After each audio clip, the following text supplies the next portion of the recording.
바로 앞 동영상에서 언급한 그 아버지 부시 있죠? 그 사람의 스탠스에 대해서 상당히 흥미로운 자료가 있습니다. 포드 정부 때 미국의 그러니까 공화당 쪽이죠. 그런데 이제 부시를 상당히 밀어줬어요. 근데 이 부시는 1975년도에 그 부인인 바바라와 더불어 중국에서 그 대사급 그렇게 중국에 가 있었습니다. 그리고 이 아버지 부시는 그 유명한 그 New World Order라는 것을 말한 처음 대통령이 됐죠. 그 신세계 질서라는 것은 이 아버지 부시 머릿속에서 나왔는지 아니면 그 부인인 바바라 쪽에서 나왔는지 아니면 중국에 가 있었을 때 어떤 유착 관계가 있어서 이게 마련된 것인지, 그렇다면 중국 자체가 NWO에 굉장히 중요한 역할을 하게 된다는 거죠. 그렇지 않겠어요? 그런데 이제 이 부시가 중국에 가 있었을 때는 그 글로벌한 그런 안정성을 위해서 미국이 어느 정도 중국에 가서 뭔가 참여를 해야 된다라고 생각을 했다고 합니다. 그렇지, 아무튼 그랬는데 이 1976년이 돼서 그 포드 대통령은 부시를 불러들였어요, 워싱턴에. 그래서 이 사람을 그 CIA를 담당하는 그런 디렉터로 임명하게 됩니다. 당시에는, 그리고 나중에 그 워터게이트 사건이라든지 비에트남 전쟁이라든지 그런 거 이후에 벌어지는 여러 가지 그 많은 대중들이 갖고 있는 그 불신감이 많았죠. 그런 거에 대해서 이 아버지 부시가 그것을 해결을 해나가는 사람으로 등장하게 된다고 그래요. 아무튼 거기까지가 일종의 중요한 사항이라고 볼 수 있습니다. 그런데 한국 정치를 보자면 정당 지지율이 그 RN 리서치에서 조사한 걸로 보자면 20대와 60대 이상에서 굉장히 통합당 지지율이 더 높아졌기 때문에 7월 첫 주차에서는 그 더민주당과 미래통합당 사이에 그 지지율 차이가 약 3.5%밖에 안 돼요. 그렇지만 도대체 통합당이 하는 일이 뭔가를 보자면 이 보통 그 지금 어떤 정치세를 만들어 놓고 왼쪽과 오른쪽 양쪽을 만들어 놓고 그 필요한 정책을 밀고 나가는 것이 특징이라고 그러죠. 그게 약간 미국식이기도 한데 한국에 그대로 그게 나타나고 있습니다. 근데 그 포탈에서 다루는 그 뉴스의 그 헤드라인을 보면은요, 이상하게도 민주당과 통합당만 언급을 하고 다른 정치세는 언급을 안 해요. 가령 뭐 부정선거에 관한 거라든가 그런 거는 언급을 안 합니다, 이 매스컴에서. 근데 가령 민주당은 35조 슈퍼 추경을 일사천리로 통과시켰고 통합당은 우왕좌왕한다. 뭐 인원수에서 차이가 엄청나니까요. 그리고 일당 독재라는 메아리 없는 외침만 있고 유침만 있다.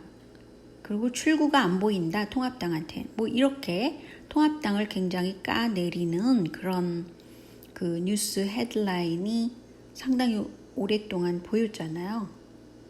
근데 이 통합당이 한 일을 보면은요, 정의당도 발의 못하는 차별금지법을 통합당이 발의를 했다는 겁니다. 그래서 이 점을 가지고 보면은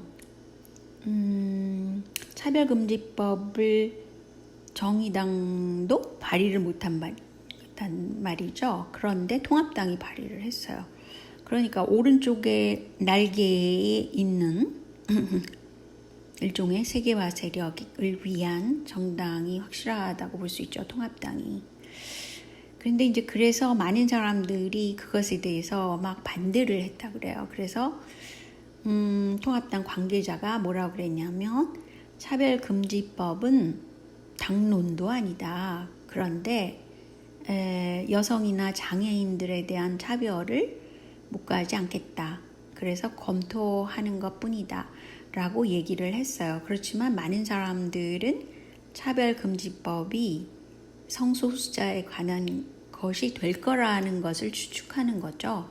어쨌든 시작은 여성과 장애인 등에 대한 차별에 반대를 한다는 거였다 그래요. 통합당이. 근데 보통 정책을 추진하는 거 보면 시작을 조금 합니다. 그래서 시작이 먹혀 들어가면 중요한 축이 되는 이슈를 다루게 되죠. 뭐 대부분 다 그렇게 되는 것 같아요. 그리고 제가 이제 그동안 한국 뉴스를 보면서 의문을 갖게 되는 인물이 누구였냐면요.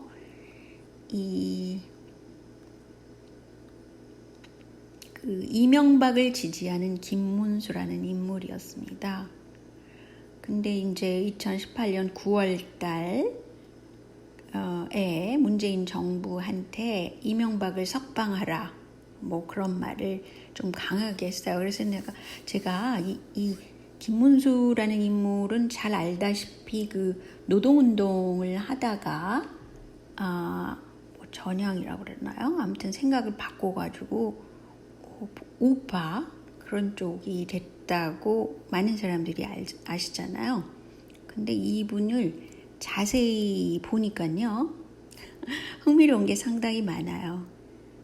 뭐였냐면 한국이 만약에 일제 식민지도 없었고 전쟁도 없었고 통일이 그대로 됐다면 오늘날의 대한민국이 없었을 거다. 뭐 이런 말까지 했어요. 이렇게 2009년도에 이런 말을 얼핏 했다 그래서 이게 논란을 빚었다 그러는데 생각하는 게 일단 역사라는 건 뭐가 없었고 이런 것을 얘기해서도 안 되지만 통일이 됐더라면 오늘의 대한민국이 없었을 거다.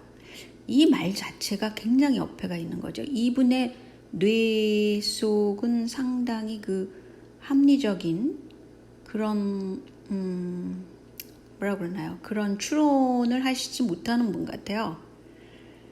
그래서 어쨌든지 이분이 말한 것을 이렇게 대충 보니까요. 2010년도에는 광화문 광장에 이승만 박정희 대통령 동상을 세워야 된다. 그러니까 굉장히 오파스러운 말을 하기는 했죠. 그렇지만 글쎄요, 한 시대에